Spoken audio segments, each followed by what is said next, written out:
teman-teman investor, balik lagi ke channel YouTube aku, Rosalia Ada. Kali ini kita mau bahas mengenai hal-hal yang perlu teman-teman pahami dan juga ngerti sebelum kita berinvestasi saham. Hal pertama yang kalian harus pahami sebelum kalian mulai untuk berinvestasi adalah niat. Niat kalian berinvestasi itu apa gitu. Dengan kalian punya niat berinvestasi, kalian punya pemicu supaya kalian itu lebih serius dan bertanggung jawab dalam mengelola aset kalian nantinya.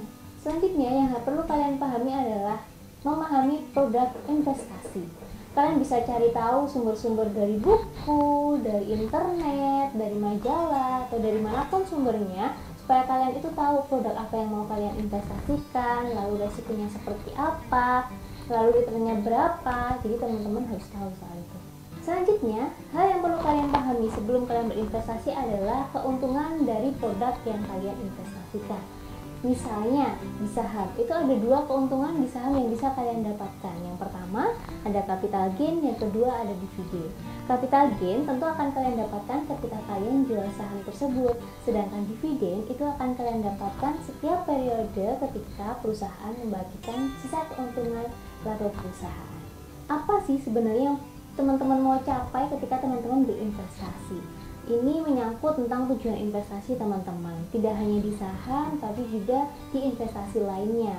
Supaya ketika teman-teman tahu tujuan teman-teman berinvestasi itu apa, teman-teman tuh tahu langkah yang mau dilakukan selanjutnya itu seperti apa. Dengan begitu, teman-teman bisa menentukan target dari setiap investasi yang teman-teman lakukan. Nah, ngomong soal target, ini adalah salah satu hal yang perlu teman-teman pahami sebelum memulai investasi. Dengan teman-teman menentukan target dalam berinvestasi, teman-teman jadi tahu return yang akan teman-teman dapatkan. Dengan begitu, investasi yang teman-teman lakukan akan berjalan dengan searah. Selanjutnya, hal yang perlu teman-teman perhatikan mengenai berapa lama teman-teman ingin berinvestasi. Jadi teman-teman mau investasi jangka panjang atau mau investasi jangka pendek. Ketika teman-teman berinvestasi jangka pendek seperti saham, teman-teman harus memperhatikan kapan waktu yang tepat untuk membeli dan menjual saham. Nah, kalau teman-teman nggak punya waktu untuk terus menentukan kapan sih beli dan jual untuk berinvestasi jangka pendek, mungkin teman-teman lebih cocok berinvestasi jangka panjang. Dengan begitu, akumulasi keuntungan akan lebih terasa. Hal yang perlu teman-teman pahami selanjutnya adalah kesanggupan dan kesiapan teman-teman dalam menyiapkan modal. Sebenarnya modal untuk berinvestasi itu nggak besar kok. Hanya saja ketika teman-teman memiliki modal yang cukup, teman-teman akan mendapatkan return yang lumayan. Meskipun ketika teman-teman punya modal yang besar, pasti high risk, high return, gitu kan?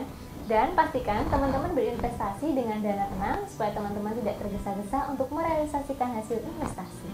Nah, kalian udah tahu kan hal-hal yang perlu kalian pahamin sebelum kalian mulai untuk berinvestasi. Jadi, kalian udah siap kan untuk investasi di pasar modal Indonesia?